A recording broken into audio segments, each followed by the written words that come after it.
let's have a look at these. So I'm making this little panel up. Just want to replace that one. Now this has got a lot of damage in it, they've been knocked out and so on. I could have continued straightening it. I thought actually we'll just replace it, it'd be quicker and easier, and also I could see what the shape of the framework was like underneath, because that ties in with them bumper mounts, and I'm trying to work out if that's got damaged or not, because it's clearly not in line. But anyway, that's a different story. So to make this up, punch those holes out with the Q-Max, and then I use this swaging tool. Now you might remember I made this up. So this swaging tool is one I made, and it's, you know, for the Maserati.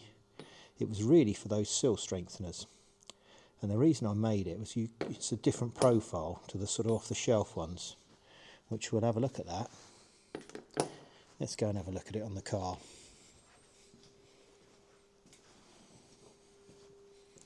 So you can see it's for these, for making those up, and they have a bigger sort of push in there. You see they go in quite a way, and then obviously that's it, you know, that's the thing. But that's why I made them, but luckily it doubles up with the other bit. Then I made a smaller swaging tool to these little ones in here, but that was a different job. So, you know, different size, made a different tool. But that's what it's about, you know, to get these details right, you have to make the tooling up. You know, you can't just buy something, which, you know, I don't want to run anyone else down, that's not my thing. But, you know, I've looked at other people's work and they use an off-the-shelf one, so it's clearly not the right thing, not the right shape, which is, you know, maybe I'm being pedantic. Anyway, that's where this goes. It wants to pop in there like that.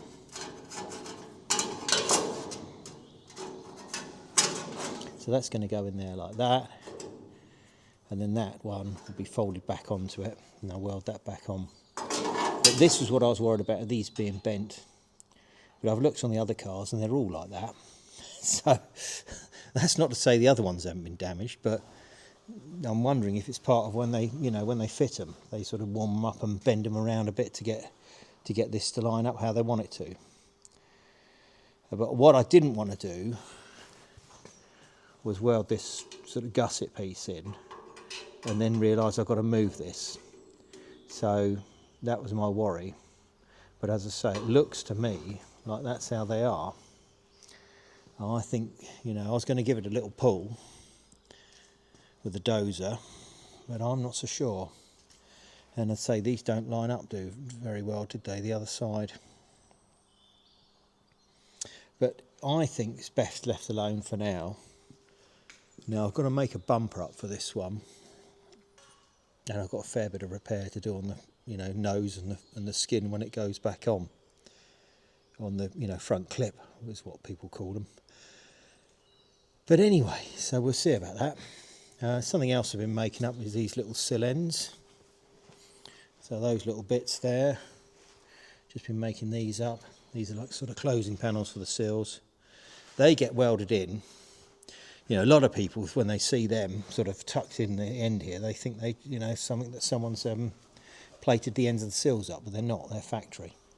That's the way they are. But they're like a sort of closing panel, and I think they, you know, they go in a bit later on, so you can manipulate them around to where you want them when you put your outer sills on.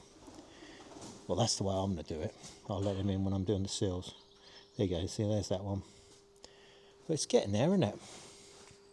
And we're tantalisingly close.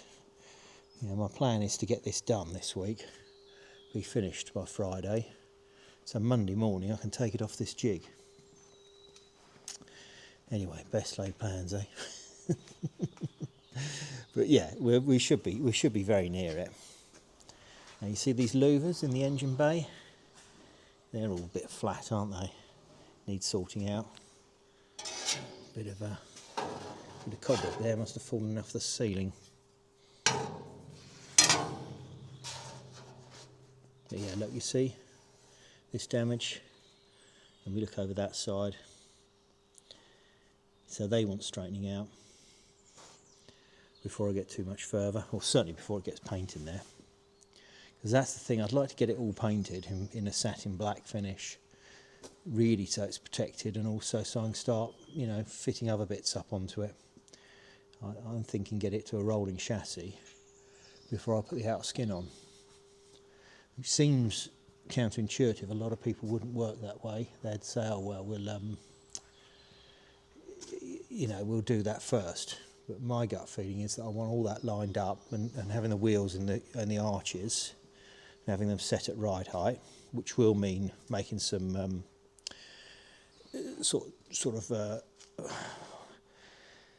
well, what I've done in the past is, rather than using the springs, I use sort of fake shock absorbers that set the ride height. I do that on the Dinos when I do them. So you can tune your ride height in. Because obviously with springs on it and without an engine and without being able to road test it, it won't settle. You know, it'll be up in the air. But I reckon I can make something to sort of pull them down. I did something similar for the old Ghibli, you know, because you get those straps go across the axle, hold the axle on, stop the axle falling down, and I made up some brackets for that so I could adjust that. In fact, we could have a look at that, couldn't we? We could have a look at that. See if we can see them.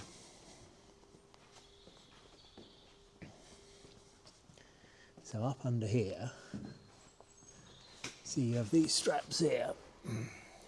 This is a Maserati thing. Just drop the axle dropping down under suspension load, but you can see there, very dark under here. Look, you see I've made these straps up. And so I've jacked this up and made these up so I could get them on. Now I could engineer something similar, couldn't I? We'll see. Anyway, for now, that's a little update. You can see all that arch is done, isn't it? All that bit's done, it's nice. Got my brackets on, got my bumper sitting well. So as I say, very nearly there. That air scoop thing's got to go in on the front. Anyway, right, that'll do it, don't you?